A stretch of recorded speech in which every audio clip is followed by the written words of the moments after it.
days ago, John Wall bought out his contract with the Houston Rockets and signed a deal with the LA Clippers. Now, Wall is not close to his all-star level, but he can still be very good for the Clippers in the role that they need him to play. The last time we saw John Wall on a basketball court was the 2020-21 season with the Houston Rockets, where he averaged 20.6 points, 3.2 rebounds, 6.9 assists to go along with 1 steal. The Clippers don't need him to average a 20, but a good 10 on good efficiency with 6 to 7 assists as the primary ball handler and playmaker will work.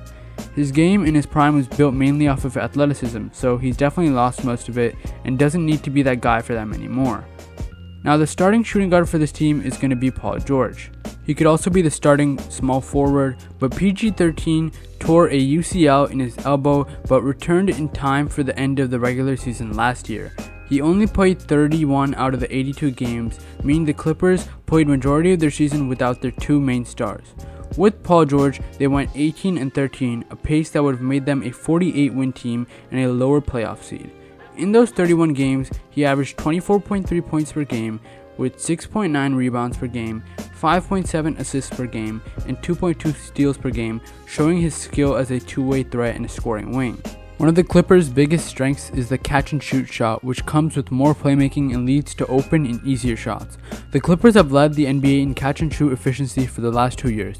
This past season, Paul George, Leonard, and Terrence Mann shot better than 40% on catch-and-shoot threes. They additionally added Robert Covington and Norman Powell to bolster their sharpshooting team. To remind you, they didn't even have Kawhi Leonard for any of those 31 games that Paul George missed. In the 51 games without their 2 stars, the team was 24-27, a record that shows their depth and skill without Paul George or Kawhi Leonard. Talking about Kawhi Leonard, the last time we even saw him on a basketball court was the second round of the 2021 playoffs against the Utah Jazz in Game 4. They ended up advancing to play the Suns in the Western Conference Finals, to whom they would lose to in 6 games. If Kawhi had played against the Suns, there's a good chance they would have beat the Suns and won the finals, if not at least make it against the Bucks. So during the 2020-2021 regular season, Kawhi averaged 24.8 points, 6.5 rebounds, 5.2 assists to go along with 1.6 steals.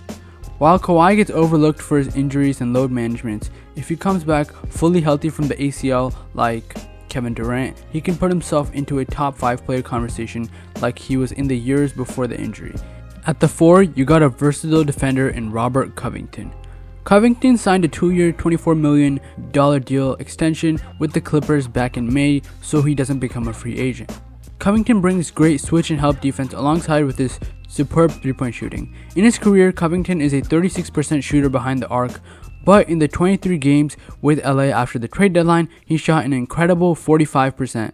So if he keeps it up with the Clippers and shoots his great shots and plays great defense, he's going to be a valuable asset to this team. The starting center for the Clippers is Ivica Zubac. Zubac, only 25, had recently declined his team option to sign a multi-year deal with the Clippers. To retain him, the Clippers signed him to a 3-year, $33 million contract extension. Over the past 2 seasons with the team, he has developed into one of the league's best young rim protectors while improving his passing to allow the offense to expand. Last season, playing a career-high 24 minutes per game, Zubac averaged a career-high in points in 10.3, rebounds 8.5, assists 1.6, and blocks 1, all per game. Off the bench, you have ball handlers Reggie Jackson and Terrence Mann, wings Norman Powell, Amir Coffey, Marcus Morris, and sometimes Leonard. 2 important bench players for the team who are pending free agents are Swiss Army knife type player Nick Batum and versatile big man Isaiah Hartenstein. It seems like Batum is likely to come back to the Clippers, and he provides great defense and hustle. Batum has revived his fading NBA career after his time in Charlotte as an overpaid player. He was very overpaid, but came over to LA to play his role as a defender and has flourished well in his time here. Hartenstein, meanwhile, is very young and only 24. There's a chance they don't bring him back, as many teams will be bidding for his services as a young developing big man. The 7-footer averaged 8 points, 1 block per game in just under 18 minutes while shooting 63% from the field this past season. He's an efficient offensive player and a solid defender and doesn't really have a spot on the Clippers roster as of right now, so we'll see if he comes back or not. But Isaiah Hartenstein is one of the young promising big men in the league right now. Coming off the bench as guards, we have Reggie Jackson and Terrence Mann. Jackson will likely move to the bench after the signing of John Wall to be the starting point guard. In the 2021 playoffs, Jackson had a historic shooting stretch that really helped the Clippers. This season, they don't need him to create as much as he has in past seasons. Last season as a starter, Jackson averaged 16.8 points and 5 assists. Man is an athletic guard who can shoot when he gets an open shot, and he comes off the bench and scores really well for the team. Last season, he averaged 10.8 points on 36% from the three-point line. Next, we have Norman Powell. Powell is an explosive wing with good scoring and athleticism and championship experience with the Raptors. In his 5 games with the Clippers, he averaged 21 points per game, but his season total stats look like 19 points per game with an extremely good 42% behind the arc. As I mentioned, the depth for this team is crazy, as the main 2 big men off this bench will be Amir Coffey and Marcus Morris Sr., as Batum and Hartenstein have not made a decision yet. Now, while neither of these 2 are really tall or big, they can both shoot and score when needed. Coffey had a great stretch in January of this past year that helped the team stay alive in a shot at playoff spot. Much like the rest of the team, Coffey also shot a really good 39% on catch and shoot threes last season. Coffey has really improved from being undrafted in 2019 and was one of the brightest improvements on this team the past season.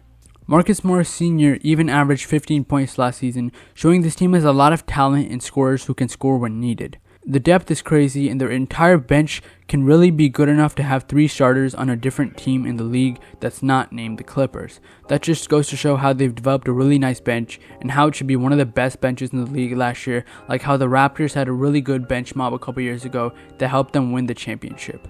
The final player who will probably be getting consistent minutes is Luke Kennard.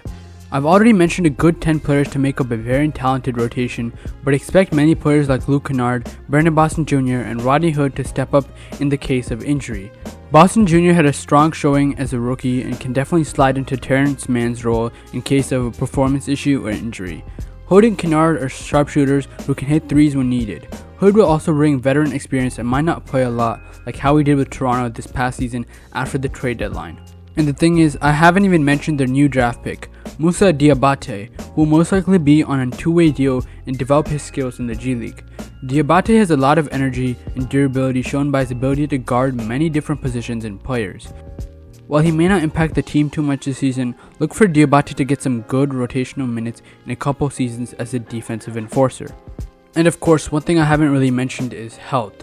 This team needs to stay healthy, and that's definitely the biggest factor for this team if they win the championship or not.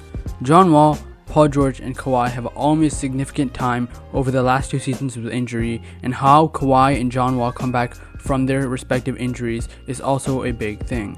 Health is the key to make or break this extremely talented and loaded team's chances at winning the championship. To conclude, this team's roster is extremely stacked. Let me just list off all the players who will be playing for this team and some who will be getting some not as consistent minutes. To start off, the starting point guard, John Wall, shooting guard, Paul George, small forward, Kawhi Leonard returning from the ACL injury. Then you got power forward, Robert Covington, and center, Ivica Zubac. That's a really nice starting 5. And then off the bench, you got Reggie Jackson, Terrence Mann, Norman Powell, Amir Coffey, Marcus Morris Sr., as well as some Luke Kennard and Brandon Boston Jr. minutes, and maybe Isaiah Hartenstein and Nick Batum if they re-sign. Thank you guys for watching this video. It's been 6 Minute Sports. Hope you guys enjoyed and liked it. Please subscribe if you're new to the channel, and I'll be back next time. I really think this Clippers team can win the championship if all the pieces of the puzzle fit perfectly and everything goes well for them. So yeah, thank you guys again. Hope you enjoyed, and bye.